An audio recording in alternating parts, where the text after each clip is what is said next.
د مولوي عبدالکبیر لخوا ډیر ښه او لوی زیری. د افغان نیوز قدرمن لیدونکو ستړي مشئ، وخت مو بخیر. مولوي عبدالکبیر نړۍ هوډ لري چې له اسلامي امارت سره رسمي تعامل پیل کړي. د رئیس الوزرا سیاسي مرستیال مولوي عبدالکبیر پرون چهارشنبې د سلواغې پر 18مه کابل کې په یوه غونډه کې ویلي نړیواله ټولنه هوډ لري چې د دوحې په غونډه کې له اسلامي امارت سره رسمي تعامل پیل کړي.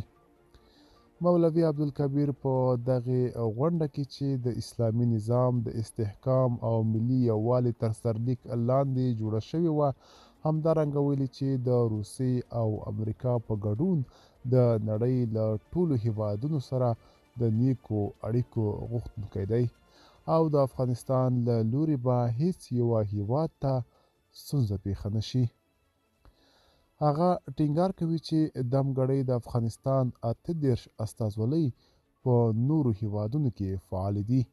مولوي عبدالکبیر په دغه غونډه کې زیاته کړه دا اوس چې د دوحې غونډه روانه ده، دنیا کوښښ دا دی چې له افغانستان سره داسې یو تعامل برابر شي چې د دنیا او افغانستان ترمخ رسمي اړیکې ټینګې شي او انشاءالله افغانستان به نور په سیاسي او اقتصادي ډګر کې د بریا پر لور ځي، لکه څرنګه چې د اسلامي نظام په قیادت کې بریالی دی.